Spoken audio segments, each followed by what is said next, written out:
Ladies and gentlemen, welcome to That Silverline Show on Tuesday. I'm your host, Tim TK. We are currently experiencing connection issues with Facebook, so we're getting that resolved. But in the meantime, if you're watching us on YouTube or Twitch, why don't you go ahead and follow our Facebook there and let people know that they should watch us on YouTube or Twitch tonight. And we got a new intro. It's exciting. I like it. Yeah, that was cool. Yeah. I think Aaron did not get mentioned there because he's now officially a Wednesday Whammer. Yeah. Yeah, I'll be crashing you guys every other Tuesday, every few Tuesdays. So I'm not a regular, but I come in to bother them. Just when when they're starting to get happy, I show up and bring them down. That's my job. Nah, so you're the you're the dad we see only like every other week. That's right. Yeah. Right. I thought you were gonna say whenever you see the quality dip, you'd be dropping by. Yeah. Well, I think to rack the ship and then leave. Okay, Yeah. It looks like we're gonna open on Facebook. We're live on Facebook, so perfect. And our editor in chief / boss saying hi from the YouTube chat. So, like I said, I'm your host, Tim TK, joined as always by Mr. Quentin Bedwell. Yes, Quentin Bedwell, janitor in chief of Silverline. I do penciling and inking. Currently on Trump's Book 3. Also some different things that are not mentionable yet, but also Night Rise, an upcoming title from Silverline. Perfect. And of course, our latest addition, Mr. Jose Fuentes. Yeah. Hello, Jose Fuentes. I'm doing inks on obsoletes, and that's pretty much it for now. And I'll get this off Aaron's face, but we are joined again by Mr. Aaron Humphrey. Did you put the skull and crossbones in my face again? I hate it when you do that. No. Yeah, I drew the pages that Jose is inking. So I drew the obsoletes, and he's inking them. I'm the guy that gives Jose work. That's my job. Yes. And yeah. And then I also do my own comic Galleons, which I'm working on the cover of the issue 11 as I'm talking to you guys. And then, yeah, I think that's all I do right now. At least for right now. Besides producing our Tuesday show now. It used to be Wednesday. Was Tuesday show. And being a habitual editor at Silverline, I also write. And right now I'm giving Mr. Quentin Bedwell some work with Wolf Hunter and the Wolf Hunter Christmas special. And so we can talk about it now. I was gonna say. Yeah. I mean, we're showing it, but yes. Yeah. Their hand space looks better that way. They're perfect. There, just cover Aaron with yeah. Doesn't look better that way. Yeah. But I'm also working on another less named project. It has a name, but it's not fully revealed yet. We'll see how that turns out. So we're going to open up tonight into the meat of it. Mr. Quentin, how was your week? What have you consumed media-wise? I gotta say I haven't really consumed anything media-wise because I've been just so busy. So I did pick up a couple figures. G.I. Joe Classified Breaker. He's out now and kind of heading everywhere. Also picked up a Wonder Woman. She's in the mail. 1984, not the gold costume. I passed over the figure several times, but I finally had to get it because I don't really like any of the other Wonder Women except for the death metal one. Oh, yeah. But she's the one with the mohawk. She's just a little too niche for me right now because I don't have any of the other death metal figures. So I'm kind of, if I do pick those up, I'll pick them up all together, Sure. I've got Dark Knight's metal, and I have several of those. But if I get Wonder Woman, in the death metal, then I'll have to end up getting the rest of the everyone, death yeah. metal. And I'm already collecting too much. No such thing. Yeah. Mhm. Well, then you also have an issue where, like, if you pass out your desk or something, you might like look up and see the Batman who laughs and just shock yourself there. Yeah, love that guy. Yeah. All right, Mr. Jose, what have you? How's you've had a bit of a weekend, we hear, but how's Yeah, it was interesting. We took my 16-year-old son to Halloween Horror Nights and Universal Studios in general. nice? Has it had any time to read, watch, play anything in the meantime, or just mostly been working? Yeah, mostly just been working. Nice. I did. What did I pick up? I picked up Old Man Hawkeye. I haven't read it Nice. yet, but Mm. I picked it up. Hawkeye, in my opinion, is one of the most underserved characters in the Marvel lineup. See, I think so too. And I liked him in, was it Old Man Logan, when they brought Yeah, like Hawkeye into that, and like that was a great storyline. So I'm kind of hoping that it's gonna be in the same vein. sure, yeah. All right, Aaron, how was your week? What have you consumed media-wise? It's strange. I'm trying to think. I can't remember if I watched the Star Wars Visions show. How's The that? cartoon. It was okay. It has some good ones. Again, like an anthology, some are better than others. Mhm. I did end up. My friend for my birthday got me the first volume of. Let me see. It's down here. I don't know if you guys have ever seen this series. The Blade of the Immortal. Oh yeah. I've not. Yeah. Mm. And so I had to go buy the other ones. So I have yet to read those. I just finished reading Sin City, all the Sin City comics again. Nice. And then I have a Nice. huge stack of independent comics from the convention I went to about 2 weeks ago now that I've yet to go through. I keep wanting to go to the library and get stuff, but I keep buying stuff instead, which is probably for the best. But yeah, Blade of the Immortal is awesome. So I was like, oh. Because he's like, oh, here's the first volume for your birthday. I'm like, well, now I'm going to have to get all the rest. I can't just have the first Right? one. I mean, I'm the same way. Mhm. so I'm not necessarily a completionist, but I can't have At least you need like a trifecta, like 1 through Yeah. 3. right. Yeah. Yeah. Well, it's still going. I think there's like 65 volumes in the series. So I looked online. There's like the 3 more volumes are coming out in the next few months. So I'm like, oh, all right. I guess I'll get them.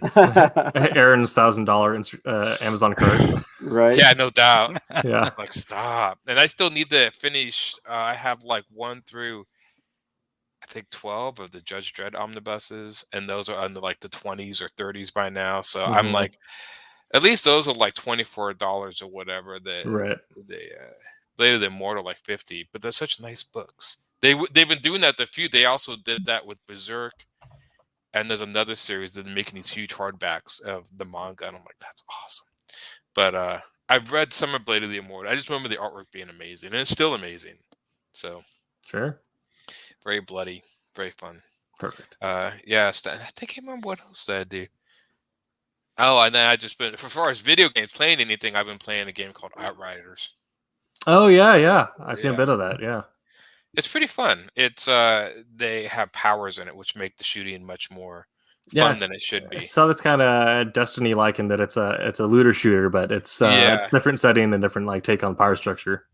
Yeah, so they actually have like my character can like I'm playing he's called a trickster class, and so he can like actually teleport behind people and shoot them, Nice. and Okay. then teleport. So you can like make a place on like the level, and then like you like this sort of like place where you're going to teleport back to. So you can like make this sort of like check mark, and then you could run into the fray and basically teleport behind people, shoot people. Then when you start dying, you can teleport back to where you started, like back behind cover. And they have really the way you gain health in that game. Like my character gains health by shooting people up close. And there's other Okay. characters that gain health by shooting people far away and stuff. Very different.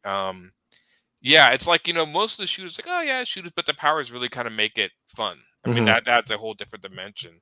Yeah. So yeah. Very nice.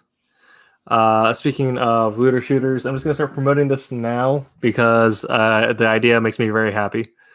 But with the drop of the next Destiny expansion on my Twitch channel, we will be preparing stuff out of the Destiny cookbook. Yes, there is Oh, official nice. Destiny cookbook. Ah, So my raid team will be all up in the kitchen, making some Destiny themed whatevers. That's cool. Myself, I've been reading what's the name of it? But it's another anthology set in Warhammer 40,000 and Age of Sigmar, of course, because I am a Games Workshop shill, as my hobby bench will tell you. The Hammer and the Eagle. It's a anthology of short stories. I've been digging that. They had a story following a guy in the Death Guard, which I thought was interesting, given that they're a bunch of calcified zombie men. So, interesting. Yeah, that's different. Well, I haven't watched any spookers or really much of anything this week, but I need to get some new spookers up on the list since it is entering into month 2 of Halloween. Yeah. Heck yeah. And playing, I haven't played Guilty Gear since 2 Overture and Accent Core, but I just started playing Guilty Gear Xrd because I got it on sale a while ago. Is that the newest one, or is that? That's the second. So that's the second most recent one. So right now it's the most of the new generation of Guilty Gears. It has the most complete roster because it has 2 expansions on it and a couple seasons. So I'm running Guilty Gear Xrd, Revelator 2 upgrade, or whatever the very Japanese names for upgrades. Yeah. The most recent one is Guilty Gear Strive, which I've yet to pick up, but it looks really good. But it looks more competitive and less kind of. I like very arcade fighters. Like, give me just. I know they're pretty technical, aren't they? Yeah, they're pretty technical. They're not as. Some of the characters are not as nuts as like Blaze Blue, which I also play a bit of. It's from the same developer, but Blaze Blue is like company. Blaze Blue is like very like, it's all about tech combos and the little like subframe like things you do competitive edge. Guilty Gear is like a nice medium. Yeah. But I've been digging it. It's the soundtrack is amazing. It's super metal, and the gameplay is hyper as all get out. The other one I've been playing with this is my friends playing Aliens Fireteam Elite. Oh yeah. That is super fun. If you like Aliens, that's pretty much like the go-to Aliens game so far. Nice. So yeah, it's pretty much World War Z with aliens, but I mean, it's like it does. I'm like, well, yeah, but if it works, I mean, yeah. So yeah. Did you play any of Alien Isolation? I started to play Alien Isolation. I never get over the fact that you couldn't kill the alien. That's just my own stupid. But it was just the fact that you can't defend yourself. I thought about it's on Game Pass, and I thought about just downloading it and giving it another shot because I've heard it's actually really good. I've heard it's really long-winded. It's like 20 hours or something. Yeah, I like it, but it is a game that like it is a bit of a slog at times, and also there are many moments, especially like halfway on, where you're just constantly pooping yourself. Yeah, it's like I'm glad they're remaking. Don't want to do that. Dead Space. I'm curious to see if they're remaking. I have enough trouble with that as it is. Wow. That just comes as age. I feel you, Quentin. Yeah. Yeah. Yeah. Other than that, I think I'm started rewatching Zack Snyder's Justice League trilogy again. Okay. I like those movies. Sure. So and I finally got these metal cases. I'll show them to you because you guys might dig this. I got these a long time ago, and there's 3 of them. But a while ago, like Jim Lee put out these metal cases. Yeah. And then the back, you actually had the black and white version of the work. Oh, cool. Yeah. So like all these metal cases of it, and then of course, like when I bought the Justice League, it was the Josh Whedon one, and so I recently bought the Zack Snyder and threw the Josh Whedon in the trash. Sorry, Josh, but it's gone. Gone. They have that for sale now. Oh yeah, on Blu-ray. Yeah, the 4-hour version. I'm like, yeah, Josh Whedon's is awesome. Done. I was kind of waiting for that, so I was like, oh, because I was like, are they going to bring it out on disc? Because I haven't seen it yet. Case. Oh, I didn't want to pay for the the streaming service. Mm-hmm. Yeah, they have it out on Blu-ray and DVD and all that. Yeah, nice. I did. I lied, by the way. I did actually watch one of the Doctor Strange What If, Oh yeah, Oh, yeah. Yeah. and I watched. I played Minecraft with my son. Classic. Yeah, and man, that's funny. You say classic. I remember when that game. I was in on the ground. I say on the ground floor, but like just a few months after it released. Yeah. It was one of my birthday presents. As I got it for the whole family.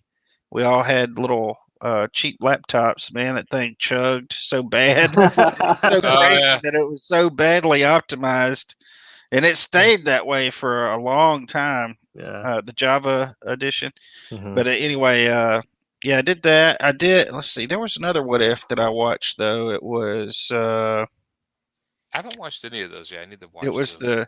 It was good. It was good. Oh, it's if the Justice League, or not Justice League, if the Avengers died or something before they could be put together. Okay. Yeah, it's pretty crazy. I won't give it away, but Nice.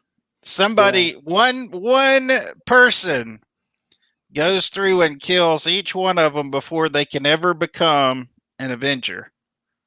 I do I remember thought it was that. pretty interesting each time how he did it. Yeah. Or she did it. I don't want to say who it was.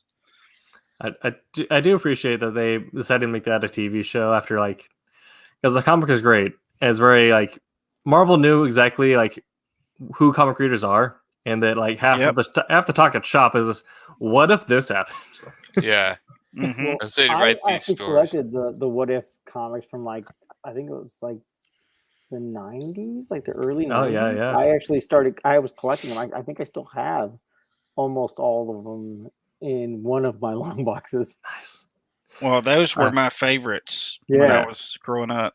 Yeah. Now that Marvel has the comic rights to Warhammer 40,000, I need like a moment where like a Khorne Berserker just tears through like the Marvel universe at some point or Oh. something like that.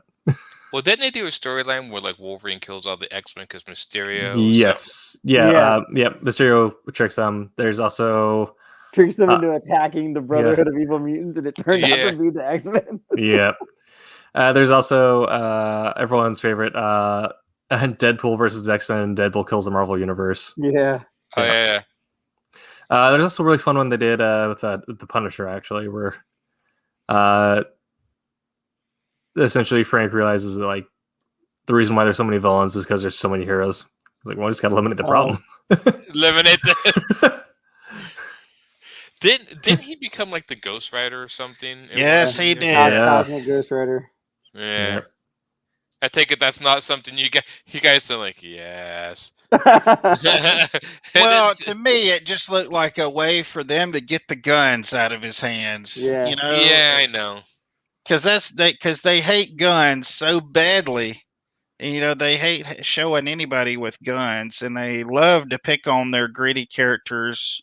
I say pick on them, but they don't like their own gritty characters Mhm. because they don't fit into their narrative. So, Well, the Punisher was the epitome of Well, like a vigilante. I mean, like Yeah. somebody who just goes after the gun. I mean, he was just like there was nothing else to him.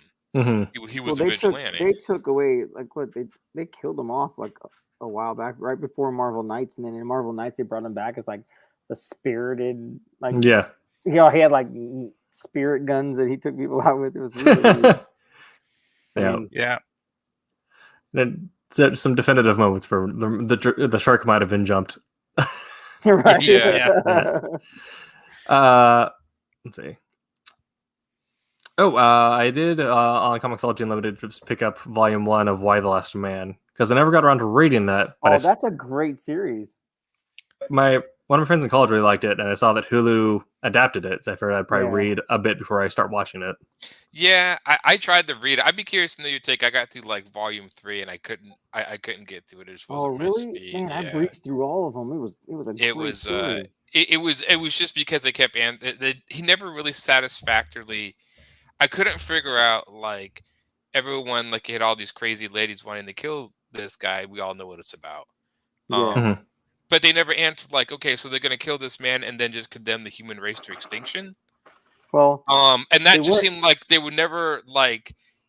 And I know it's kind of a story, but it was like an answer. I never was trying to wait for like like the elephant in the room. It's like, yes, you guys need to find this guy and either some way to extract his, semen or something to start cloning, or some way to start, rebuilding the human race. But it's like, well, no, he's going to go hang out with like biker chicks and stuff. And I'm like, okay. I'm kind of like, this is kind of, and that was the only thing I frustrated. And maybe he answers that later in the story, but by the third volume, I just felt like you kind of haven't addressed like the biggest question of the story. And it just was kind of, after a while, like very frustrating to me. I'm like, okay, well, so I tried though. Yeah, I did. I have a friend, Nathan, who loves it too.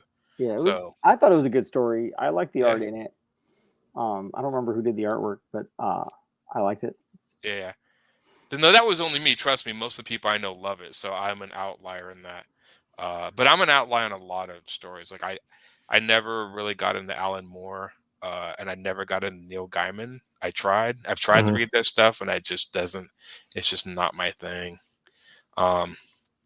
So I don't know. And Okay.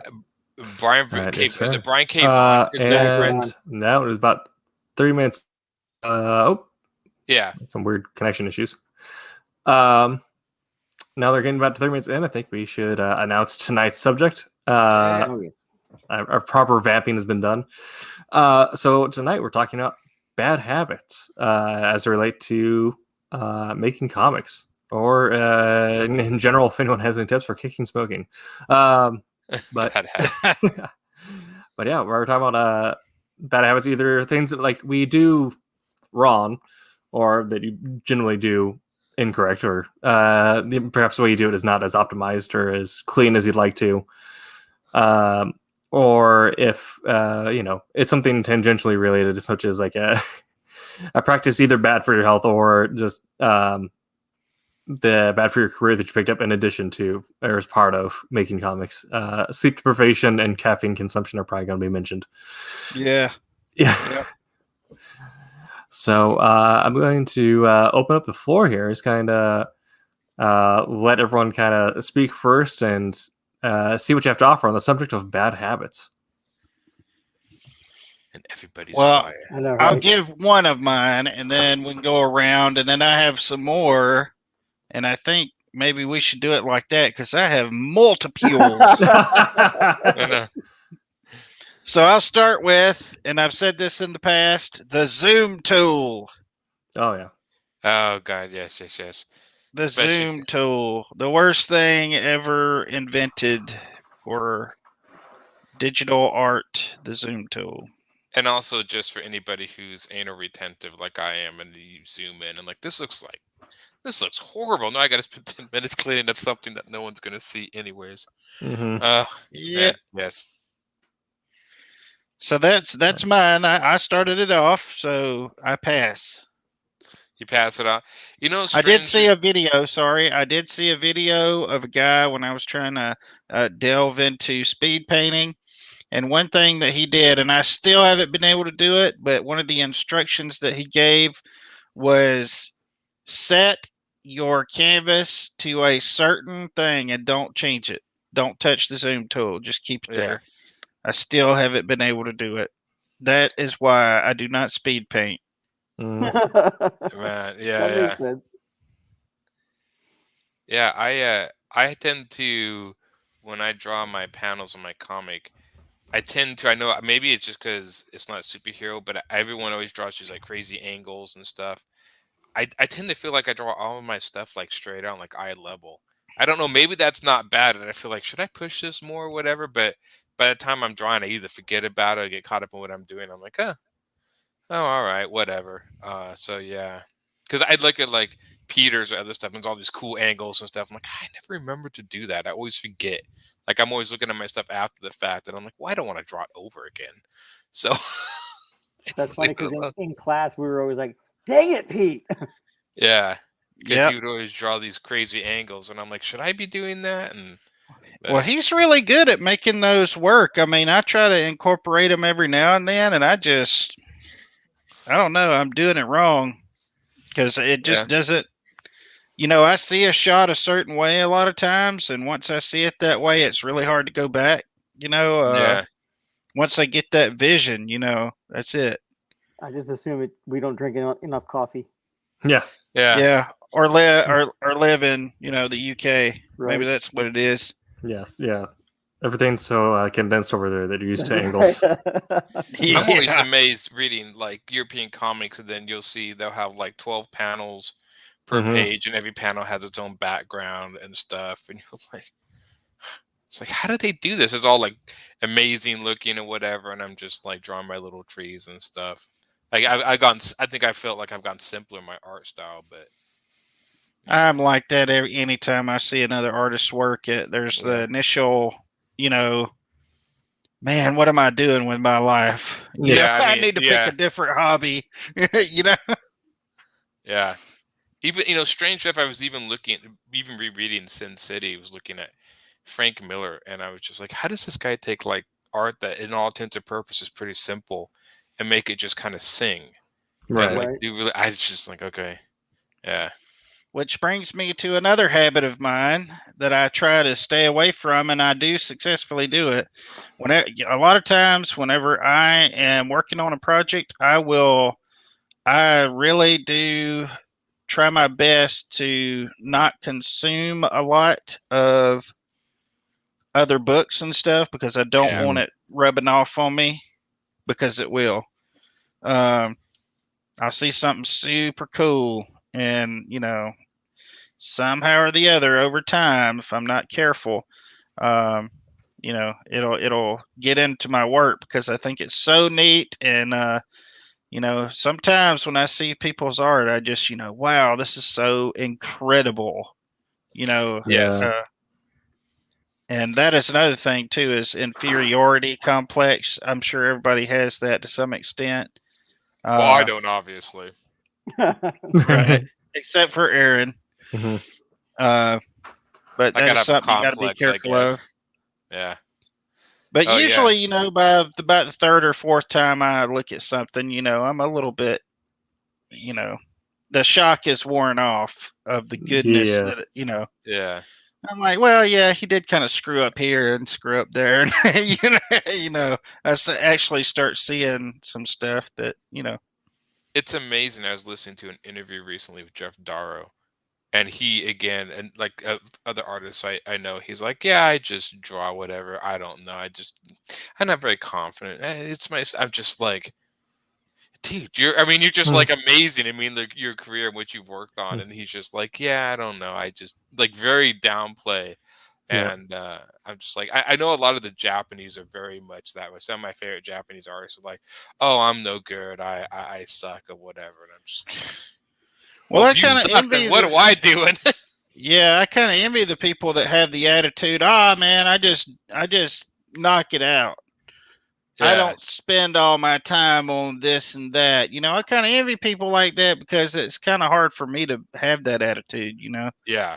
I mean, my attitude is, wow, this is like, this has got to look good. It's got to look really good. It's like every panel, the book depends on it, and I know it's not that immediate. I could fudge on some stuff, but it's very hard sometimes for me to do that, and sometimes it gets in the way of my production speed. Strangely enough, I think I got over that when I watched how fast people read my book. I'm like, here's my book, and I'm like, "Vroom, done, and I'm like, well, all those hours are well spent, I guess. It's like, holy crap, like 10 minutes flat. Like, somebody read my, your book's 300 pages, done in half an hour. I'm like, okay, well, Did you have fun? 5 years of my Right. life compressed into 30 minutes. Yep. That works. Yeah. Well, the thing about like how much of like Kojima's Fever Dream is compressed into like 30 hours of Metal Gear Solid. Yeah.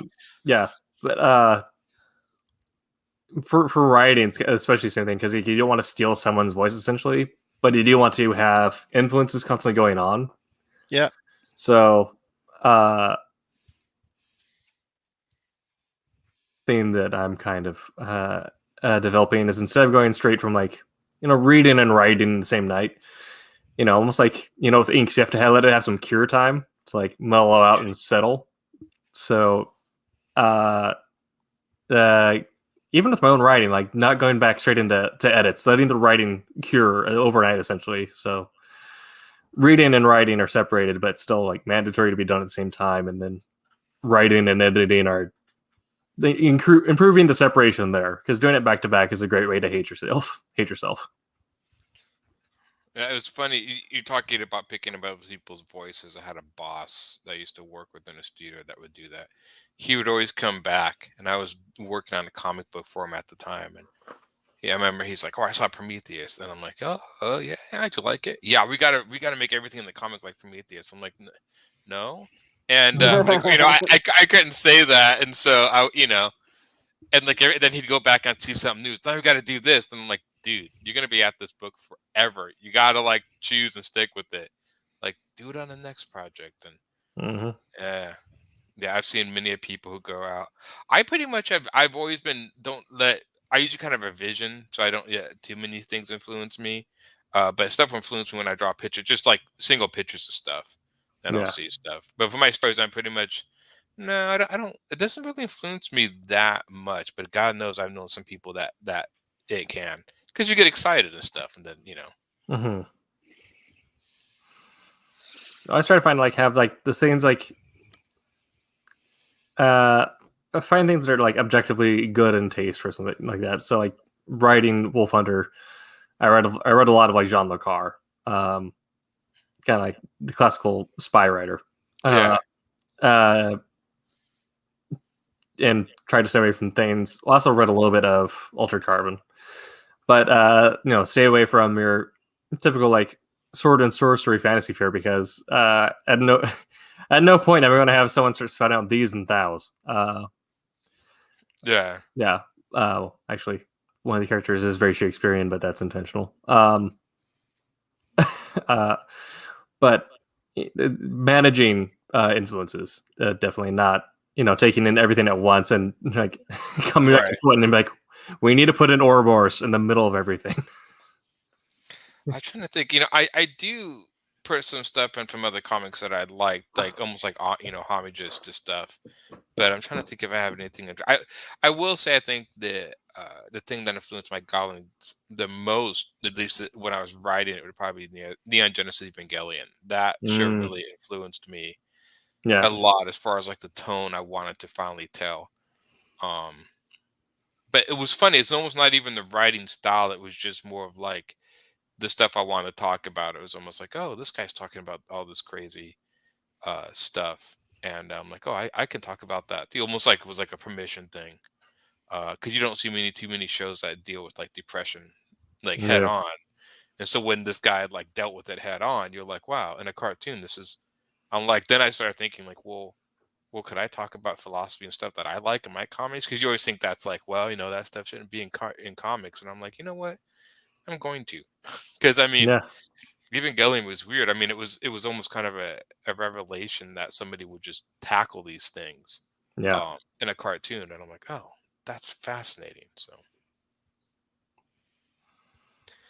I don't know who else has bad habits. Jose, give us some bad habits, buddy. He doesn't have any. That's why he's quiet. What are you talking about? I'm pure as a driven snow. No, I used to have a really bad habit of like, I mean, I'm sure all of us did, but like when I first started out, like even like trying to pencil my own stuff and inking my own stuff, I would always pick up a comic. Well, how did this person do this? And like, oh, then I must be doing it wrong because this person did it this way, and that's not how I did it. And it took going to school and a lot of conversations with my wife. Hey, Tommy. And but just telling me like, listen, don't look at it and say, oh, I'm doing it wrong. Just like look at it and find two things you really like about it, and then two things that you don't. And then that kind of just grounded me a little bit about it. Yeah. And like made me, I don't know, less like self-sabotaging about my own work. Yeah. I used to like look at stuff, and then when I started drawing stuff, if I was looking at it, I would try to put it away and then try to either remember what I saw by memory or whatever.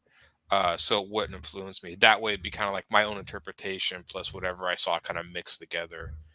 I was strangely enough, I was never one of those, and I don't really know why, but I was never one of those people to like try to figure out how other people did things. I was always into like I want to do. Maybe this is my detriment. Like I just want to draw stuff and then start inking. And I was trying to figure it out on my own instead of actually being, well, I'm going to try to mimic what this guy did. I was just like, oh, like I got a crosshatch or something. So I just sit down and like try to crosshatch, not looking at what other people had done, but just taking the idea of crossing lines and doing it on my own and seeing how it works, if that makes any sense. So yeah, and I sometimes think that was maybe a little bit to my detriment as an artist, a little bit too. Man, So not trying to, because now the people like, well, look at, study what they made successful, and I'm like, wait, what? Like that was in the like I thought I was just supposed to draw stuff. Yeah. I am not at all bragging, but one of the things I really love about drawing is when you nail a pose. Yeah. Oh man. Stand up and cheer for it. Oh, Yeah. Like, hey, this dude actually looks like he's putting his hat on. That's Oh, so that's cool. great. I know it's the simplest things. Like everybody can, draw like somebody throwing a punch or a kick or kung fu, and it's like this guy's getting into his car. Yeah. Wait, how does that look? Like he's Right. like half sitting, half kind of kneeling as he gets in, his hands here. Yeah. There's little things you do every day that like I gotta hit the reference books. I don't know Right. how that looks at all. Well, we all grow up with the idea like, oh, we want to draw like superheroes. We want to draw like Batman or Mhm. Superman. So you want that dynamic punch and that flying through the air. But like, what about him grabbing a cup of Joe? It's like, oh, Yeah. Yeah. That's the thing, like International Iron Man, with how like aesthetic that run is, like one of the best like looks is just how they got him like grabbing and drinking champagne. yeah. Yeah, I remember Tom McFarlane saying like just exaggerate. Like if you can make a guy eating a donut look interesting, you've got it nailed. And I think there's something to that.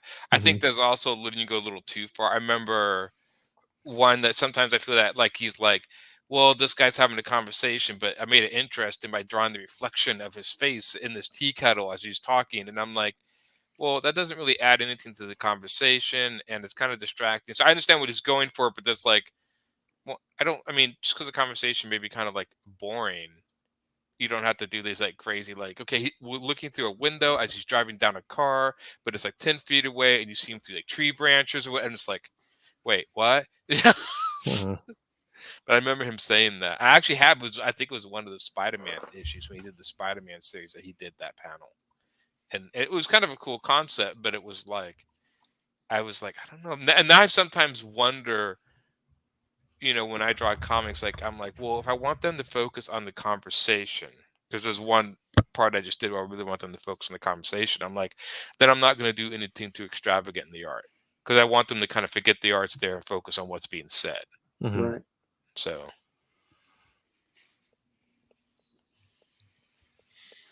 Did you guys always think it was weird in comic books whenever they're fighting, they're having the complete conversations? Yeah. I mean, I know they have to kind of like move the story, but I remember like the X-Men especially, like, it's like they'd be fighting and they'd be talking like in great detail about things, and I'm like, I don't really think that guy could say all of this in the time it took to throw that punch. Yeah. Do you ever try to monologue while you're trying to play make believe with your cousins trying to play superheroes outside? Yeah. Like you're like, when you're in a about three full moves, you're run. like, hold on. Okay, now we can go. Yeah. I think it's also why a lot of there's an overlap between like comics fans and wrestling fans, because there's an art to like the mid-fight monologue or like the mid-fight storytelling where like you have to find the right medium for it, like the right amount. That's what I always called Dragon Ball Z, the pro wrestling of anime. Yes. It's just like wrestling on a whole nother level. But they would sit half the time and threaten each other and mock each other, and then they'd fight, and one of them would be beaten. It's like, how did he do it? And then he had to go back and train. And I'm later, amazed. They finish one punch. Yeah. And I'm always amazed that you can keep somebody so enthralled with this show. I mean, I remember watching entire seasons where like, well, I think everything that happened in a day. And like they're spending all this time training and it's like there's no real plot. Just everyone's going off, especially during this. I think it was a Cell saga. Everyone's going off to train. They get better, defeat Cell, and then they come back and I'm going to defeat Cell, no problem. Then they get beaten, and he has to go off and train. I'm like, this isn't really much of a plot, but it's kind of entertaining, I guess. Like, Roland said, "Not weird at all. Totally natural." I'm thinking he's talking about speaking while you're fighting. Oh, Good. Yeah, that's It was always funny. Like whenever my wife and I are exercising, or when we used to, because I don't anymore. But I'm fixing to have to. Um, she used to talk to me, and carry on these conversations, and I'm like, yeah, I know. Yep. Yeah. I've had people do that too. We're like, let's exercise and like let's talk, and I'm like, I can't. How do you? Like, I'm barely trying to catch my breath, and like, they're like, doing cardio probably not, but like there's if you're benching, especially benching because it is the most dangerous lift. Yeah. But there's almost like a competition where like you and your people in there always try to get the person who's lifting to laugh and just maybe like shudder a little bit. Yeah. Well, I think trash talking is great, but I love transition from Claremont to Brewbreaker, and like of course like everyone loves Claremont Sexman. I love Claremont Sexman, but the dude would be like writing Moby Dick in some of his panels, and then you go to Brewbreaker and he has some like he's just two bubbles there, and it's a Vulcan telling Cyclops that he's a crappy brother and a worse husband. yeah. I just read they're getting less and less, which I read some, I don't remember, some Image comic recently. Like I said, I just buy random independent. I picked this up, looked interesting. Mm-hmm. I think there's words on like out of all 24 pages, or maybe it's 22 pages, like words on like 7 pages of the comic. All the rest is like no words, which again, I'm like, well, then that's the epitome of sequential storytelling. You should tell it with pictures or whatever. I don't feel like ripped off or anything, but it is weird. I mean, because like I said, when I used to read comics, it was like, everything had words, and now a lot of them have less words, which I actually kind of like, almost less words. But it is kind of, if the art's not really doing it for me as like an artist, and there's not much. Yeah. So I read a lot of stuff from the library because I can read it so fast. I try to find like a healthy mid-ground where like I want the characters and the story to talk interesting. Yeah. Sort of narrator. I think the narrator is a lost art. Either like the main character or a third-person narrator. I'm almost, it's not quite, but almost a second-person narrator in my current unnamed project. But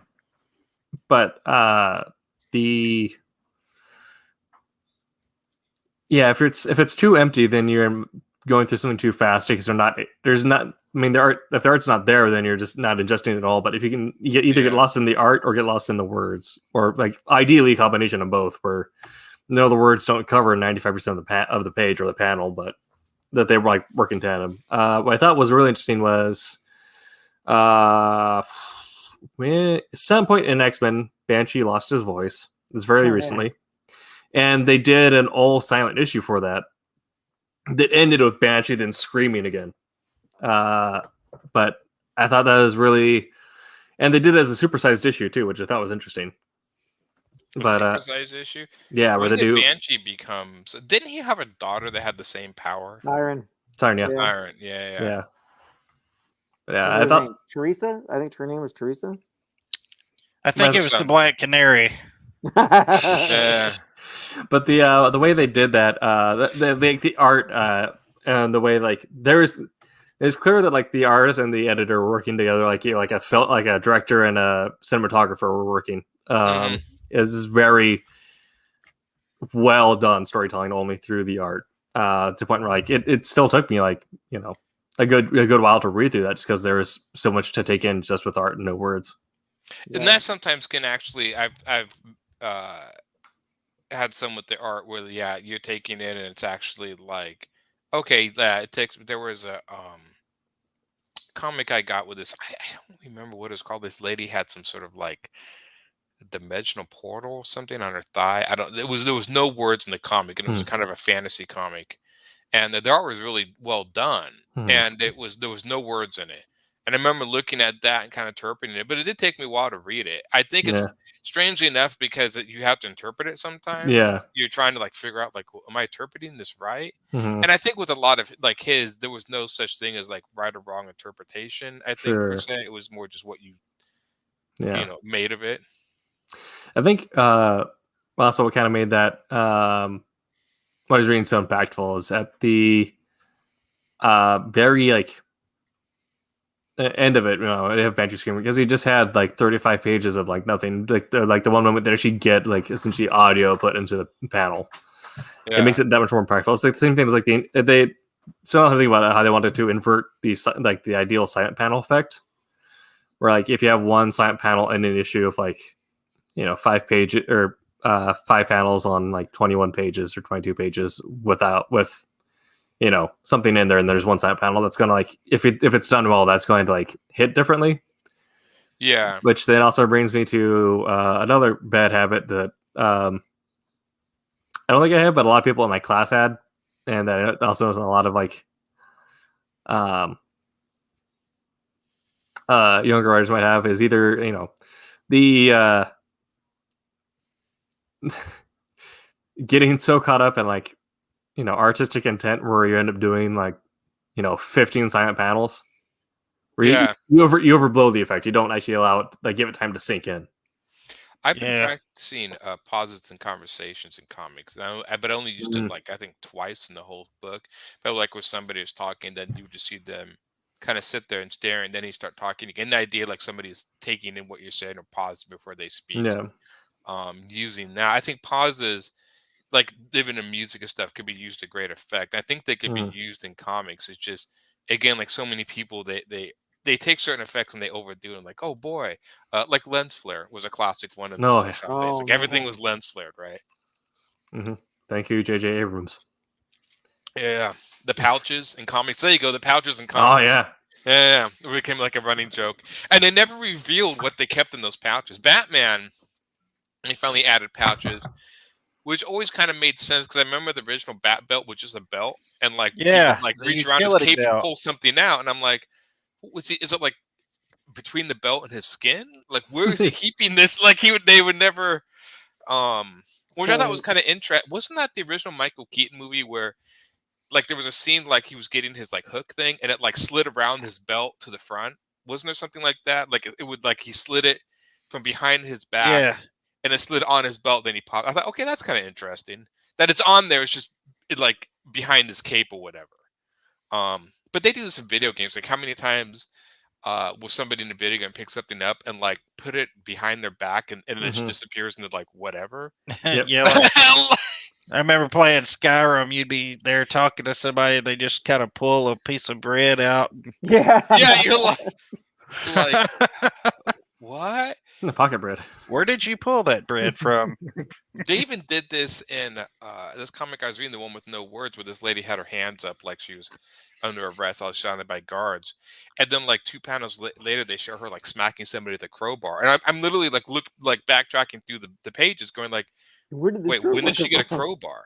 And it's weird is like the little things like that are like, oh yeah, well you could just kind of fill it in. It's like, no, I'm honestly like, when did she get this? Like, I don't remember her even using it. Maybe she did. But I know some people will do that. Like, do you kind of have to show a panel of them taking something like that out of her? I'm like, you really need to set that stuff up. Really, it's like the Chekhov's gun effect.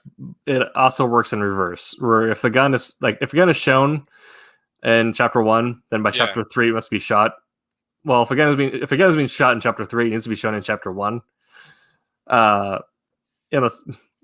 mean, pot shots and other examples were like, but if it's something that's included on the character's persona or like something character that you've been exposed to before, right? At some point there needs to be some sort of exposure to it.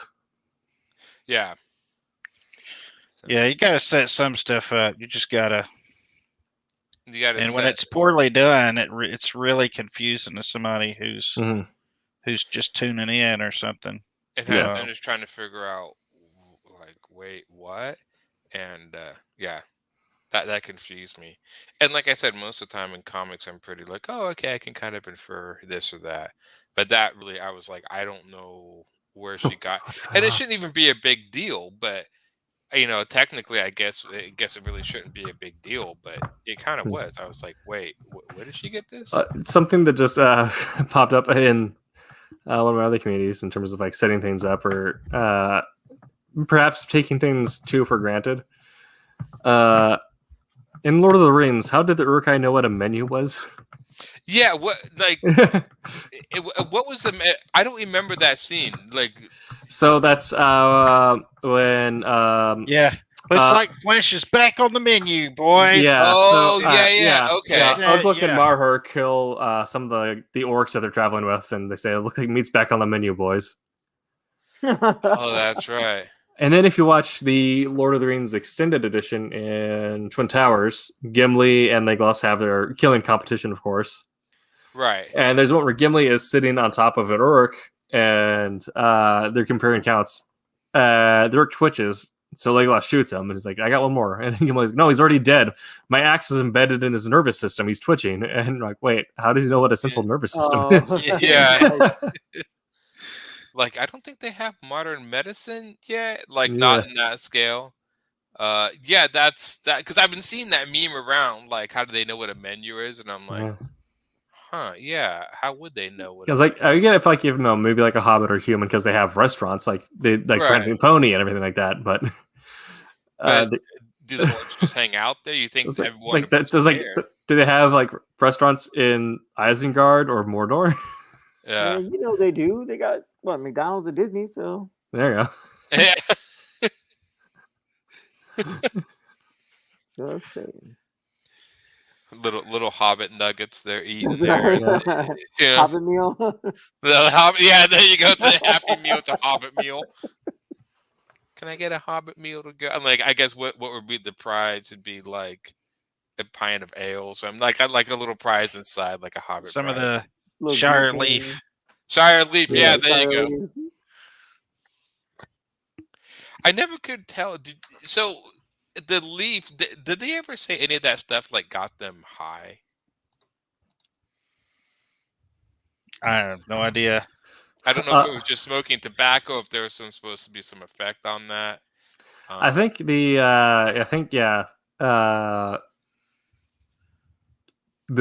weed and leaf that Gandalf mentions is just supposed to be some sort of like traditional like smoking tobacco where it's just yeah. I'm sure it was probably tobacco because that was something that was very acceptable during Tolkien's time. Right. Whereas, him being a Christian and all that, I doubt he would probably. But you never know. You never know. I mean, back at the time, they did.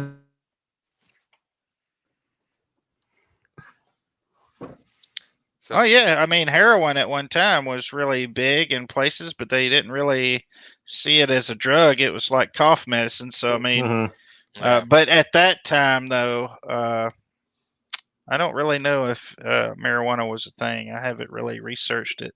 And is mostly a thing over in like the Middle East and Judea for the longest time, and then it kind of fell by the way when opium took over. Yeah, opium. Can't beat it. Silverline comics. don't quote that. Yeah, I was gonna say. Demonetized. Yep. I know. I was in acquaintance like, speaking of bad habits, any of you guys have a problem with opiates? Yikes. So before we get into the prescription crisis,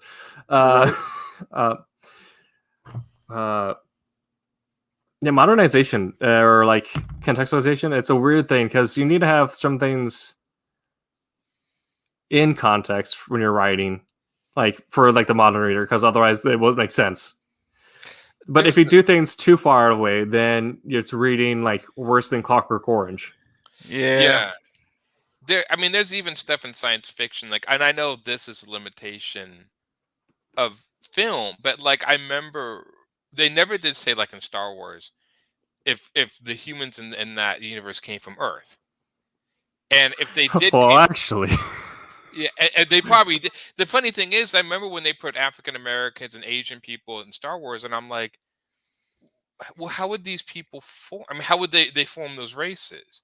I mean, you think if there were humans in there, they would be radically different looking, even the Caucasians. Mm-hmm. I mean, so it's always weird to me when it's like far in the future, but there's Africans and Chinese, and I'm like, if they're that far in the future and Earth is long forgotten, they would be a hodgepodge.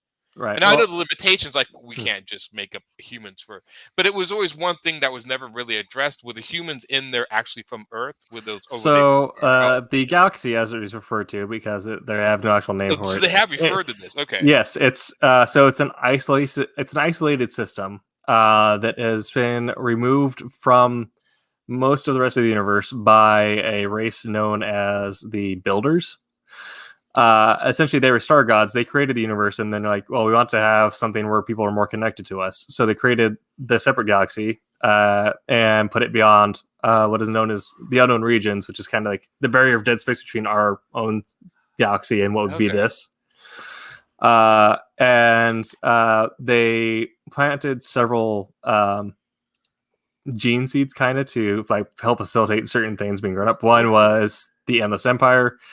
Humans were another one. The Sith and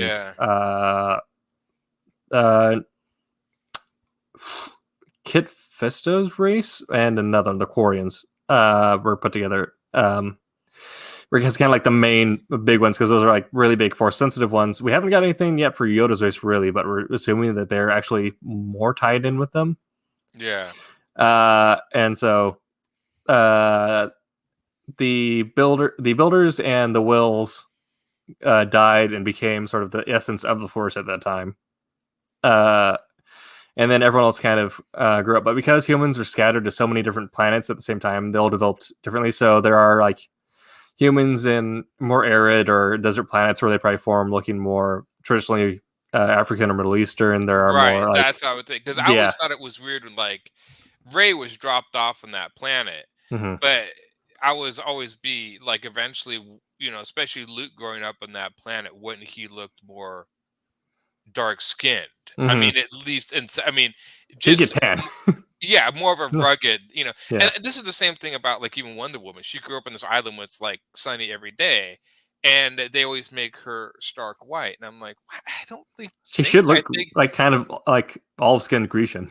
Yeah. And she's like, well, she would look more like like a brown skin, like an island sort of. And they've done her that way before, which I'm like, well, that makes actually much more sense that she would have like this sort of island looking, almost like Hawaiian sort of features or whatever. I can see that. I mean, again, this is, comic book, you take it as it is. But I mean, if you just start thinking logically. Yeah. And I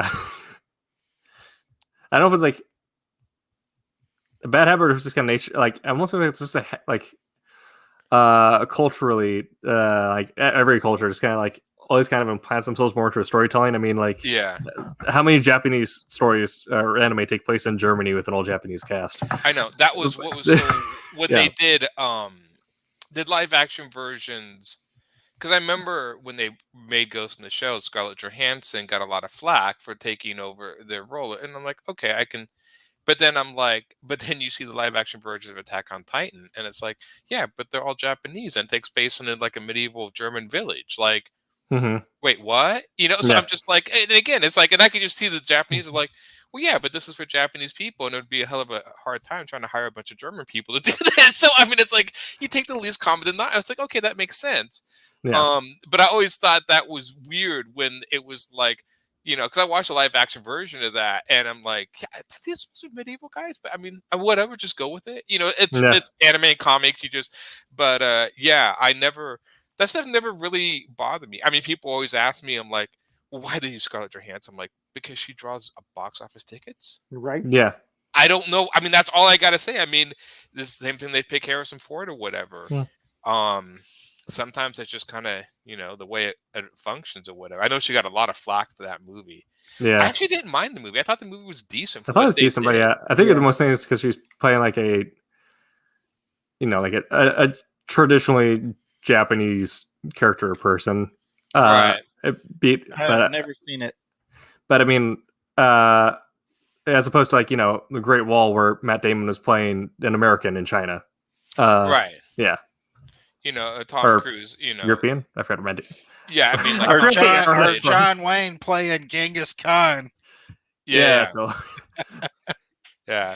So, I mean, they, the funny thing is they always said, like, well, she's supposed to be Japanese. I'm like, she's almost completely synthetic. She's a Yeah. synthetic android. I mean, they can make her look like anything she wants. I mean, she can Yeah. look.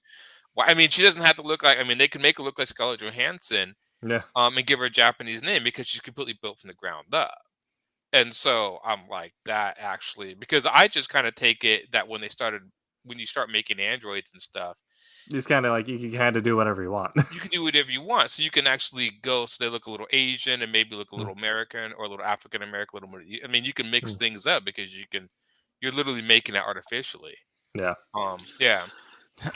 What was it? What I always thought was interesting in Shadowrun, you have a group of essentially elf posers, which are humans who want to be elves so bad that they get like cybernetic modifications to get like elf ears and elf eyes and stuff.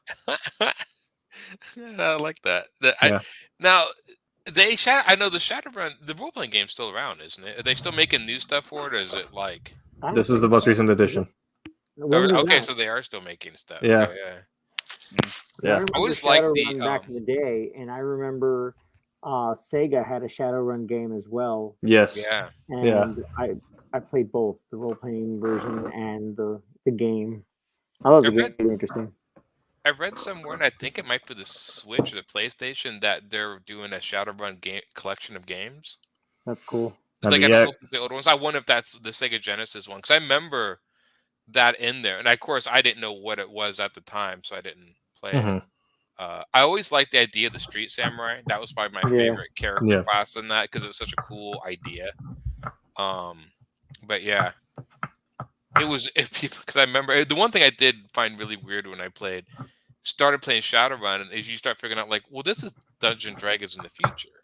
Like, Mhm. I mean, it's all the same Pretty races mu- and yeah. stuff, which made it kind of interesting. I think it's also like something that I see a lot of writers get caught up with on their starting early out is you want to make something either super believable, and then Yeah. they explain everything, which certainly you can do in more of an apocrypha, like keep it on the side, but and like definitely do have explanations for things, at least to like some extent. But because you don't want to have like a world that makes no sense, but don't be afraid to start with rule of cool and then explain backwards. Yeah. Right. I mean, like, yeah, what if we had a future world with trolls and street samurai? Like, oh, how do we get there? Aztec magic. All right, great. Magic. There you go. Yeah. Did y'all ever see the Shinara Chronicles? Which Yeah. I've only have seen the first, I don't know, few episodes. I didn't see how it ended up, but I thought that was interesting how they pretty much did fantasy in the future, which is what I always liked about Thundar the Barbarian. Yeah. Yes. Yeah. And that was just a cool. I mean, I still, like I said, it was, even if somebody says, like, remember, and you show the intro with like the moon splits in half and those huge tidal waves wiping out entire civilizations and death and destruction, and they was like, and remember, this was aimed towards kids, and it was like it was, and it was really cool, and yeah. Well, so is the D&D cartoon too, and that Yeah. what's the bad guy's name? Venger in it. That dude Yeah. was scary.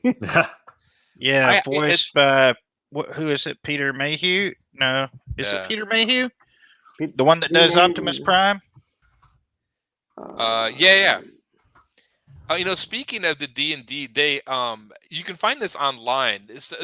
Like, they never ended the series. So apparently, when I got this collection of the old D&D cartoon and was watching it, and they actually did have a final episode of that series. Yep, and they wouldn't let them make it. And they wouldn't let them make it. Somebody actually on YouTube made it. And What? And it's actually pretty good. It's actually decent. But if you saw the ending of the series, I thought it was cool. Like, I love the idea that when they looked down, the world was held up by like these huge pillars going into nothing. Like, it was almost like a D&D game board they were on. There was just a lot of things really cool. But I mean, that surprised me, because I just thought, oh, they never ended it. But it was like, no, they only had one more episode to make, and they just no, you can't do it. And it was like, really? And they tried really hard, and they would, nope, it's done. Yeah. Wouldn't that be a terrible end to your story, to find out all this time you were just a character in some story? Yeah. That'd be great. The OG original Truman Show. Yeah. Didn't they do it? Wasn't there another one that showed like same thing, but it's called Stranger Than Fiction? I think that was like I think it was Will Ferrell, and he was like living his life, but then he started hearing somebody narrate his Oh life. Or yeah, something. it was yeah. She was, and then little did you know that in 4 days he was going to die, and he's like, "What?" Yeah, and he's hearing this, and he finally hunts down this lady who's writing his life, and they don't even realize that. I remember that, and it was something like if I remember right, like he tried to like get her to like not write him dying, and she was like, "Well, no, we can't. I mean, that's a perfect ending to the story." And he's like, "Well, this is my life you're affecting." And Yeah. that was an interesting show. The Truman Show is actually pretty good. The one thing that I always thought was so amazing for the Truman Show was that set. Like, if you really think about that set they built for that TV show, like if they proposed that show, they'd have to build the set for Truman to live in, right, as a baby. Yeah, built. I want to be the guy to propose. Okay, so this thing's going to be like the size of an island, and it's going to have an entire moat, and it's going to change day and night cycles and all this. I mean, I remember watching that movie in the set. I'm like, well, the set is ginormous. I mean, this is probably the like greatest endeavor taken for modern television ever seen in a movie. Yeah. Build this complete, because he was completely. They built literally like a small island for this guy to live in, and I was like, no way. And it changed day and night, and there's weather and all this, and then everyone in there's in on the show and stuff. And I'm like, Yeah. I always thought the reset was neat. Spoilers. No producer would greenlight that budget. oh yeah, there's no way. We could CG it, I guess. As Schumann just walking around, everything's covered in green screen. Yeah, no, it's all just like the Tupac holograms. Yeah. So yeah. The Truman Show I thought was pretty good. I don't know any other bad habits. Like, I'm trying to think of other. I mean, I get my work done, so I'm trying to think of any other bad habits that go. I mean, think, a bad habit for me, even like still, I mentioned it I think last week, was that Pinterest is a bad habit for me. If I'm gonna look up references for particular already characters like Spider-Man, Spawn, whatever, like, oh, I'll go to Pinterest and look it up, and there is just a rabbit hole that I dive down, and 3 hours later I come back up and like, crap. Oh, that's a cool tie. That's a nice tattoo design. Right? My friend loves Pinterest. I've tried to use Pinterest. I don't know why I don't use that site more, because it's like perfect for what I want, but I just I forget about it, I guess. I use it for like mood boards for working. Like, I mean, also for Wolf Hunter, there's like a huge reference one for like the main run, because images of like Hawker Hurricanes and like the model of trains and stuff back in the time. But it is an issue where, like, if I go to any of my other boards and I'm just like looking at like, oh, this is a new tattoo idea I want, or finding like it's a great tool, but like I said, it is a rabbit hole. YouTube, I think, is that way for me. Watching YouTube stuff, like, oh, what's this now? I don't know, and there's always weird stuff that, and I don't know how the YouTube stuff, like, how the algorithms work, but now this is like teenage Japanese girl that just dresses in like very frilly dresses and dances to music. I thought she was like singing it, but she just picks random music and dances. And I have like new ones pop up all the time, and I'm like, who is this lady? And why is she on my, So of course you click on it, and that's your fatal flaw. Once you click on it, like, we got them, let's send them more. And I'm like, okay, I was just like, what is this thing on my feed? And that, like, because you watch this, we're gonna send you more of this. I am convinced that. I mean, I know the bugging and stuff, but they must listen to our phone conversations and even beyond. Because I remember there's stuff like I'll mention to somebody a few days ago in conversation, and the next thing I know, like, that movie or whatever is on my feed, and I'm like, wait, what? How did they? Not that I super care, but I'm like, they want to listen to my phone conversations. Go for it. I don't think they're gonna get much out of them. Man, I really hope not, because I talk about weird stuff with my friends. Well, I'm convinced that Alexa is. Do you need help? Probably going to find out later that Alexa is on all the time. I mean, she's got to hear her command somehow, and I bet we're going to find out eventually. Oh well, we got secret recording of this actor or actress in their home, so now we're going to cancel them because they, you know, Alexa recorded some stuff and we were able to Yeah. get a hold of it. You know, Do you guys have I don't have Alexa. No. I've never had. I do. Well, I mean, mine be Go ahead, terrified. Tim. Yeah, mine be scarred because I like, you know, my bedroom is just me, myself, and I. So I have no one to talk to, so it just hears me farting in my sleep. And it gives you random facts. Yeah. Just, it's like, oh, okay. I Like- remember a time watching movies when people would be like, you'd be watching some 007 movie or some other movie. They'd be like, telling somebody, yeah, you went to Harvard and you did this and you did that. And, the other person would be like, I see you did your homework. And now it's Yeah. like, no, I just looked on your Facebook. Yeah, I know. I It's just like asked nobody Alexa. cares anymore, about putting all their information out there, There's a having worked in finance, you would be surprised and also terrified just how much of your stuff is considered public record. Well, Yeah. whenever I was assistant to the assistant superintendent, whenever we would accept new students to school, we would always go through their social media. Mm-hmm. Whenever my oldest daughter was dating, I would go through their social media. You darn Yeah. right. You darn Yeah, right. you're right. Yeah, that's my job. And anyway, if I saw pictures of them with their shirt off and their, all kinds of crazy stuff, Right.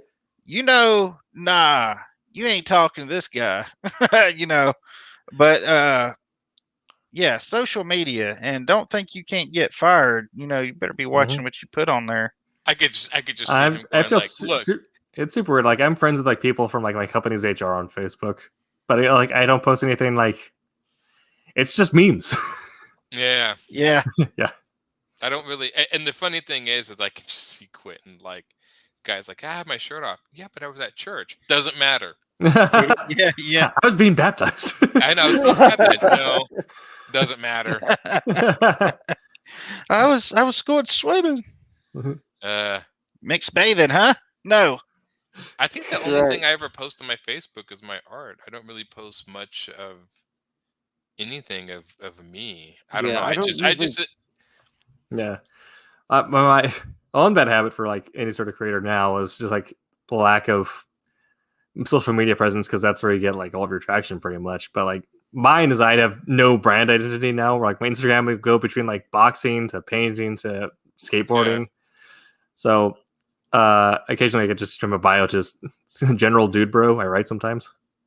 I can see Tim's thing. Yeah. My name is Tim. I like things. Yep. And just like it just list, these are some of the things I like. Yeah. But the problem is like where I'm at, right? I don't really have like a niche to like really grow in and get people to look at my stuff I want them to look at. But then I mean, you also have some people where they just don't post anything at all. Like that's also a problem with being a writer. Is like, have you gone through my Facebook? The problems like with my like as a writer, I can't. I don't have like progress panels or like practice projects to really post unless it's just like, here's a pre-write I did. You're right. My friend Nick had the same problem. Like he would say the same thing because he's a writer as well. And he's just like, social media works great if you're an artist, but like if you're like your art form is like the written word and whatnot, then like you're really you really got to work hard to like get your name out there. That's it. I become like it's like Neil Gaiman, just get really sassy on Twitter, just post like some really funny stuff or like berate your audience. Lovingly, of course. Does he charge for that? Jamie fans, yeah. But just kind of give him like like the little love tap of sass. But I mean, my favorite my Instagram is just women more and more painting stuff because that easily applies to like a visual form. Yeah. That you can post. Yeah, I usually just. And I don't post. And the one thing I will say that does suck sometimes being an artist is it takes time to make things. Mm-hmm. And people are like, we can post old stuff. I'm like, yeah, but I'd run out of that too. So I don't like. I think even Peter talked about this a little bit too. It's like, yeah, we're always like when we post something new, like, look at this picture I did, and and I'll see you back in 2 weeks with another picture or something Right. because it takes me a while to make this stuff. Yep. One thing I really love is I'm not a poster. Mhm. I don't post a lot of stuff.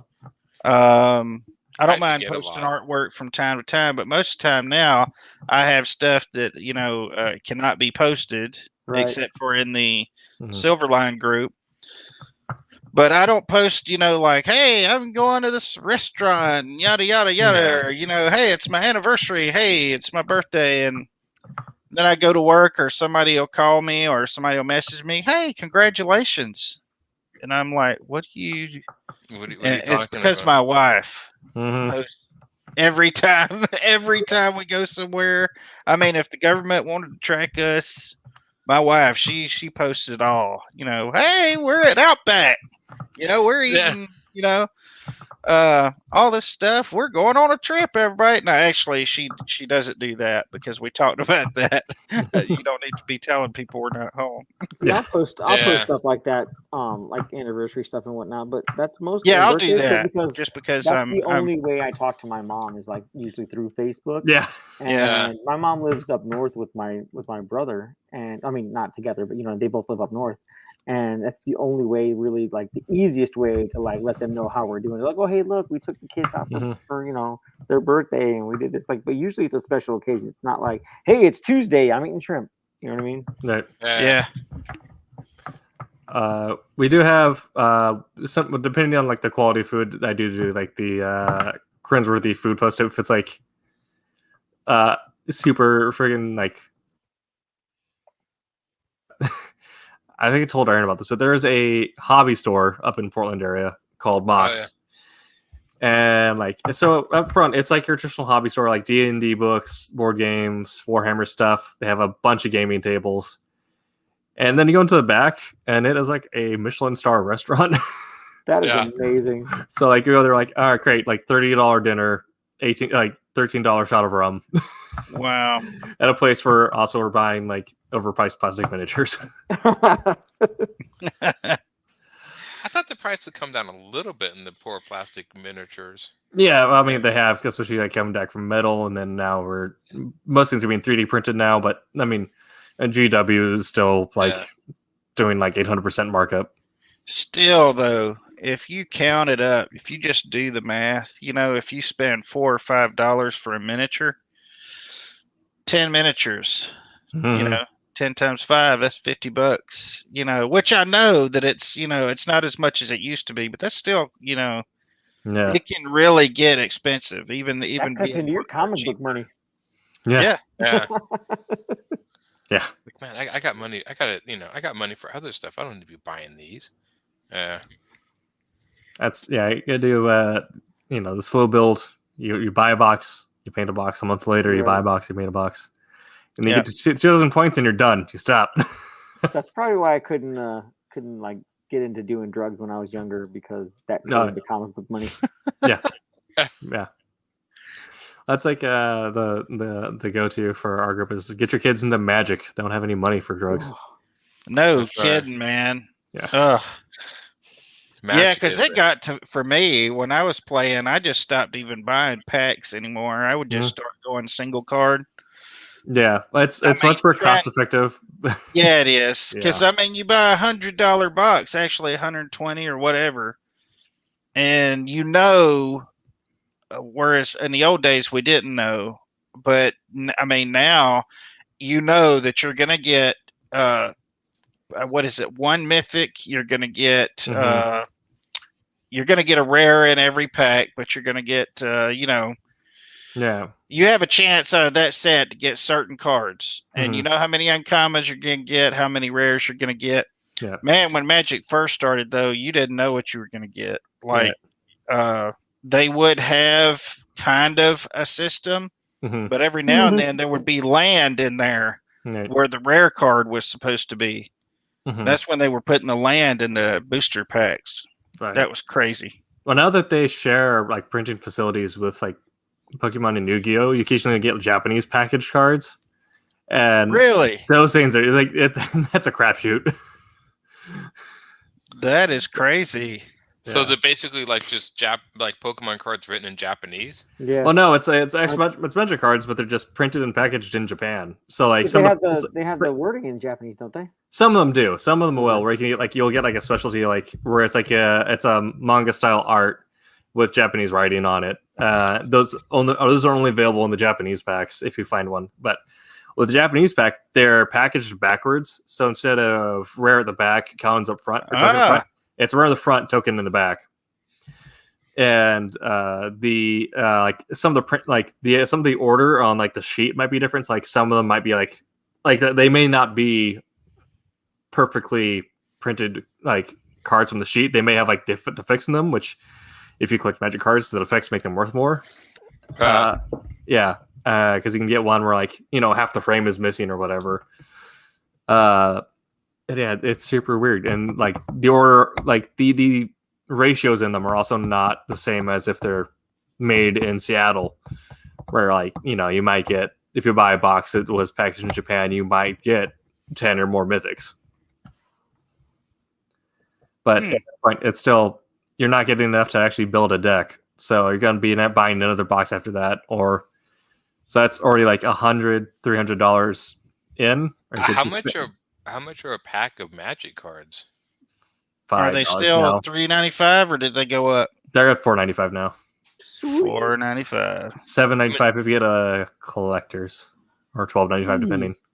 But yeah, or you could just buy a single card online for $1. Yeah. Well, I gotta say they were $3.95 for a long time. Yeah. They were $2.95, and then they went up to $3.95, and they stayed at $3.95 for probably a decade. Mm-hmm.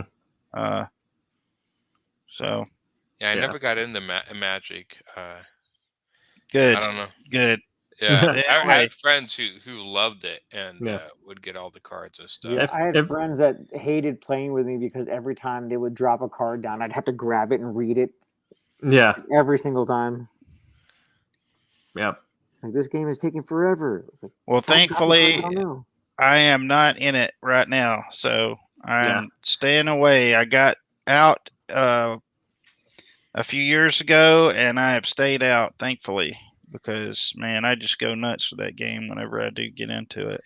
Yeah, you got it. When I got Magic Arena, so you can play online, and I feel like it's almost worse because now you just get all your cards and stuff for free. Where if you're playing that way, where you spend more time playing to get the currency or to get the like packs to then get the cards you want. So you're not spending money on it, but you're spending much more time.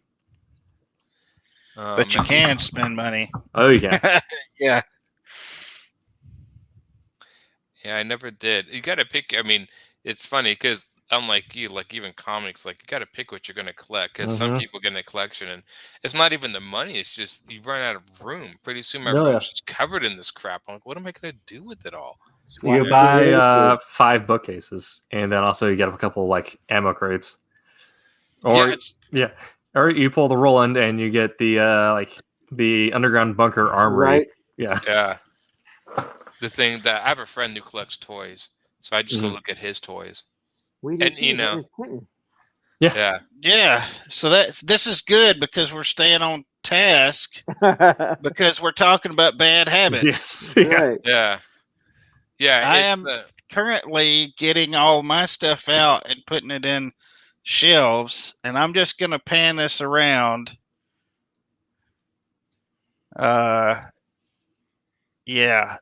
Those are Marvel Legends. That cabinet over there's got classified and like TMNT. Nice.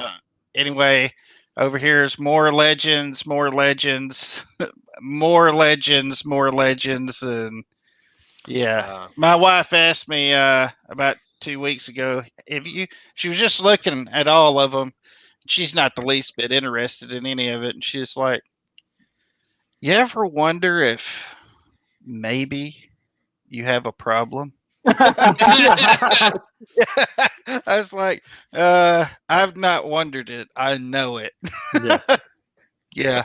Yeah, my wife's the same way. My wife's like, why do you need those? It's like, I mean, I don't need them, but I want them. Well, that's what you challenge She's- her and like, we shouldn't have a lot of makeup. Well, that's important. You know, yeah, I've Oh, done. see, my wife doesn't wear makeup at all.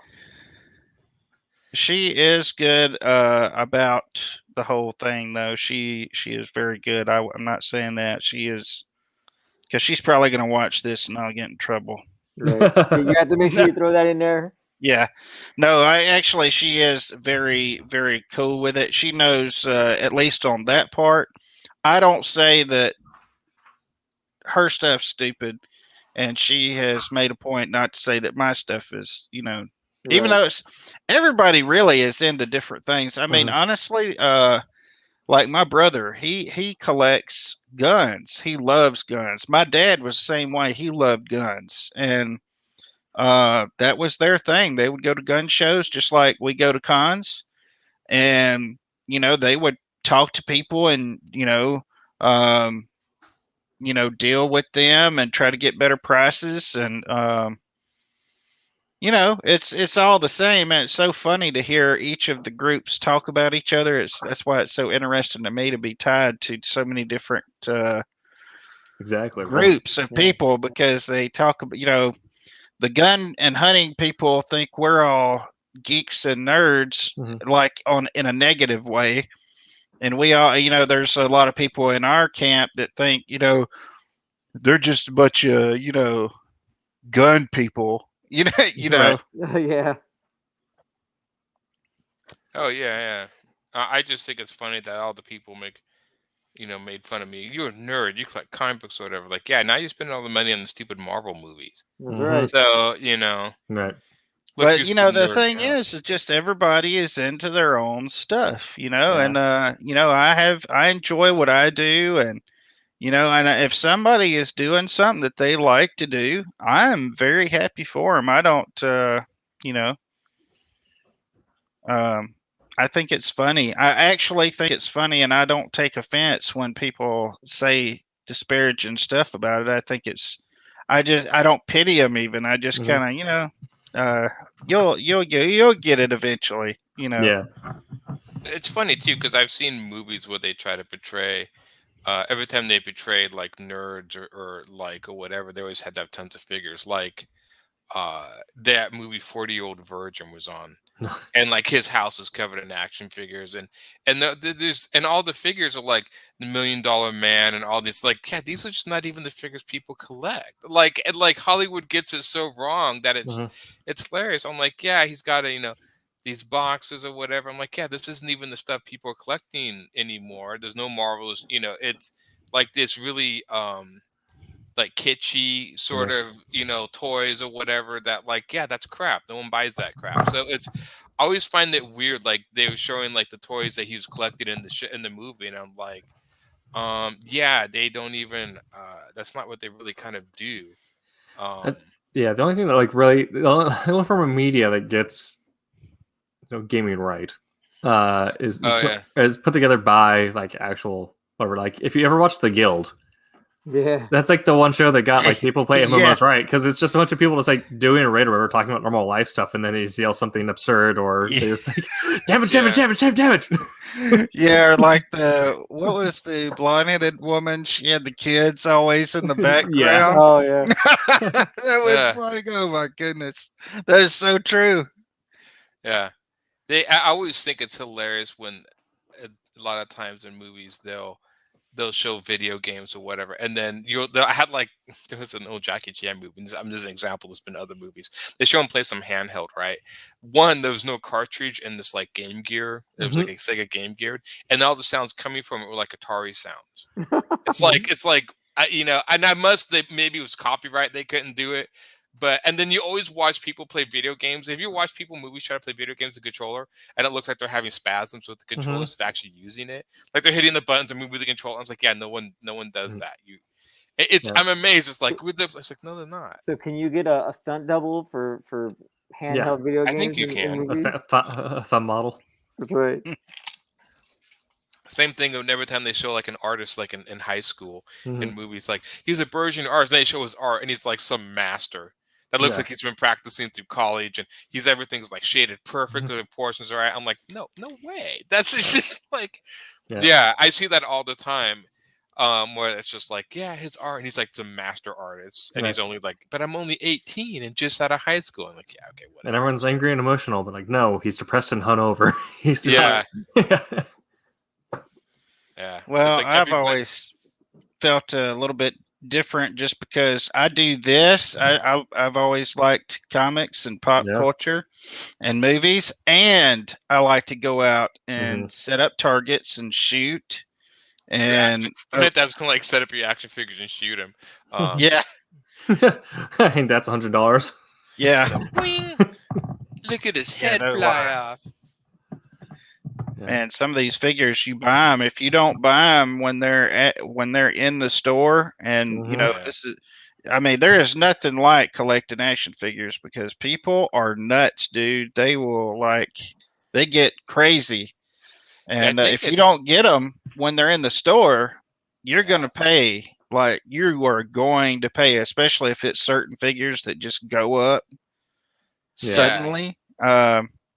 And a lot of times, what people will do is before they even know what a figure is going to do, they go ahead and buy a bunch of them, you know, and kind of create the demand for them, you know, and sell them for a lot. And there's always those people that just can't wait, you know, because some of these figures, look, dude, that just came out. It's going to be out for at least for a few months, you know. You don't have to. You don't have to go over retail and buy it from this guy for $50 when you can get it for 20 if you'll just wait a week or 2 weeks, you know. But a lot of people just can't wait, and a lot of other people make money off those people. So yeah, I always kind of felt bad for the kids sometimes because I looked at like some of the G.I. Joe and Marvel, and like I would love to have these as a kid. But they just don't even stay on the shelf long enough for a kid to find them. I think most of them don't even hit the pegs. People come in and buy them out of the and it's kind of weird because these toy companies are in to make money off kids. The kids still buy toys, but it seems like a lot of the stuff is geared so much to adults. They still put it in the toy aisle, and they're like, "Well, why isn't G.I. Joe taking off?" I'm like, "Because the kids can't get the figures. They're gone before the kids even see them." And I don't know the answer to that, but it does seem a little weird that majority of the people who buy toys are adult collectors, and it's like most of the kids. I guess most of the kids play video games or whatever. Yeah, I don't know. Well, that's like the our local store actually had to put a limit on people pulling magic cards because we got a bunch of if people who aren't into like the trading card game scene. Like this summer was especially bad for scalpers. It's like literally like for shipment day, everything would be pulled out by scalpers, and then you go onto like the local Craigslist and everything was like marked up insanely. So dang, yeah. Well, I'd heard they do that with even those J. Joe classifieds that Quentin collects. There's people who will know the shipment and they'll open them and pull the figures out and then just take them home, or they'll buy them and then resell them at the store. Like they don't even hit the shelf. So if people come in and ask if they have the figure, they'd be like, "Oh no, we didn't get any in," even though they're just buying them because they know they can resell them on eBay or whatever. There are, in everything, there are those people. There's just no getting away from that that kind of stuff. It's capitalism.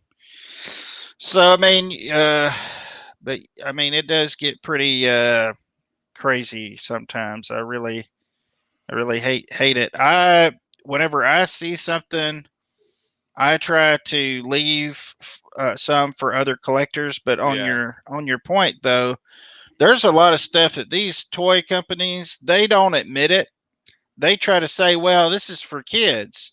But a lot of, when you put a $20 price point on an action figure, that's, you got to kind of question, is this for a kid? Because this is a very expensive if it's for a kid. Yeah, it's not some kid bringing in like their bottle money. It's for instance, Hasbro tried to say that the G.I. Joe Classified is not for adults; it's for kids. Yet they have the G.I. Joe $20 or $24 classifieds, and now they've just released a less articulated version that is like $10. Now, see, the $10 version, that's for kids. But they try to say that they're not making these, targeting adult collectors with them, but they actually are. Yeah, they are. I mean, HasLab. You think that's for kids? No. Yeah. I mean, Didn't they just $400. release? Wasn't it the Sentinel? Wasn't that the thing they just released that was supposed to Well, be? they sent them out. They actually just fulfilled that one, and they just got funded on the Galactus. Okay, and isn't the Sentinel supposed to be big enough to like fight the Legend size figures? Yeah, he's like 36 inches tall. Holy cow! Yeah. So you put him on the floor, he comes up to your desk pretty much. His head. Yeah. It's like a small child. Yes. I mean, Yeah. I was looking at a guy doing a review on it, and his hand is like he was holding the hand in his hand, and it was like a 5-year-old's hand. It's Yeah, crazy. they did that with the Unicron, the Transformer Unicron was supposed to be. Unicron was huge. Yeah. And it actually was formed into a planet. Yeah. It was. I did think it was kind of funny how most of the panels were like hidden behind his legs. So like this character had these huge chunky legs because most of the panels that formed the planet were hidden behind his legs. I'm like, huh. Other than that, it looked pretty accurate. I mean, I guess you be careful what you wish for. I never know. Like Unicron is big. I guess he can. He's not the scale. Of course, they can never make a Unicron to scale. That would be impossible. We created an orbital planet. Yeah, it's like, where's your Unicron figure? Go outside, point at the sky. See it? See it orbiting with the moon? Yeah. But I don't know. There was I think there was a third party Unicron that was actually pretty good, but it was smaller. And I don't mind it being smaller. I sometimes I don't mind big figures sometimes, but they get so big that I'm like, oh my good God. I think I actually did see the barge in one store. I don't know what I would do with a Galactus that big. Yeah, or I'm Sentinel not sure. that big. I've got how tall is he? He's probably about 18 or 16 or 18 inches tall. Galactus over there. And honestly, I don't know what to do with him. I wanted to put the Fantastic Four with him, but he doesn't fit in my shelf. I have to have him outside of the shelf. So yeah, I don't really know. Just commit to like the full size cardboard cutout. Yeah. I sometimes like smaller figures that are representation of bigger things. Do any of you guys ever collect statues or just figures? I have one. For my birthday, my wife got me Batgirl. Nice. Okay, yeah. I have some Batgirl. You mean the Gordon's daughter? Wasn't she the only Batgirl? There's a Batwoman? No, yeah. Their spoiler was Batgirl for a little while, and then Orphan Cassandra Cain was Batgirl for a little while. But this is the one like the new 52 Batgirl was, where she had like yellow combat boots and whatnot. Okay. The one by did Babs draw that one? The what? Did Babs draw that one? Yeah, Babs yeah. Star? Yeah. Yeah. Did you read the comic with Cassandra Cain when she was first introduced? The guy who drew that comic, Damien, I can't remember his name. Really. I went to school with him at Q-Word School. Oh, that's cool. I was roommates with him, and then he's like, I'm drawing Batgirl, and I'm like, oh, that's awesome. My artwork doesn't really shine towards superheroes, but it was definitely cool to see him kind of like, oh yeah, I know that guy. And he does almost like graffiti type stuff. I say the same thing about Peter. Yeah. Yeah, well, that guy. Not to pat that guy on the back, but yeah. He's just a penciler. That's right. That's right. That's all he does.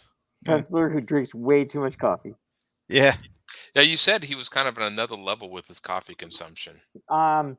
He was like when we wanted to bring him a birthday present, we all knew just to bring coffee. Just to bring coffee? Yeah, he was perfectly content. Wow. Yeah. It's funny because I thought they drink. Here's my American thing. I thought they drank tea. So he says a bunch of, obviously British people drink tea, but he isn't a tea person. He's a coffee person. No. That's a stereotype. I know, right? It's my goal to go to England and just to go have some coffee with him. Like, okay, Pete, What's the grand and glorious bit about the coffee here? I need to know. Yeah. I don't know. I call shenanigans on that one. I think he's giving you a line. No, I'm telling you. In fact, Sid, I think you guys know her. She did colors. Yeah. For, Yeah.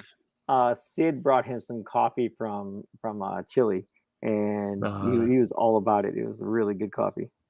Speaking of Transformers, you got to get Sid on here to talk about Transformers. That is like, man, that's like an all day long conversation. Yeah. I mean that in a great way. That's one of the things. Like, yeah, the way me and Sid became friends was because we found out we were both Transformers fans. yeah. That's right. As character, just for a little bit talking with her is like my the way I know like way too much about Star Wars that she's with oh yeah. Yeah, and the funny thing is some of the new Transformer figures are cool, but every time I go look at the third-party ones, I'm like, I just want all the third-party Transformers. Right. Yeah, those things are great. They did some. It's called like Devil Savior, I think, but it was basically a Devastator from the movie, and I was never like, it was okay, but that thing was amazing. And I think you can still get it. Like all the individual Constructicons transform, and they form the one from the movie, and there's like little real chains hanging off. I'm like, this thing is nuts. And then Hasbro's like, you can get Devastator. I'm like, whatever. Look at this guy. I mean, it's like, go away, Hasbro. You just got your act handed to you by this guy. That was incredible. Yeah, some of those third party comments. yeah. Probably need to catch up on. Yeah. We got some stuff going on with the YouTube with Retro mentioning that it was in fact a Game Gear. Yeah, it was. Yep. Yeah. It's been it was Chile. It was awesome. Rumble in the Bronx was the name of the movie to Jackie Chan, and it was a kid, and he was sitting in the kid, and he was playing this little handheld system, and it was a Game Gear, and there was like no cartridge in it, making Atari noises. I'm like, no, that's not right.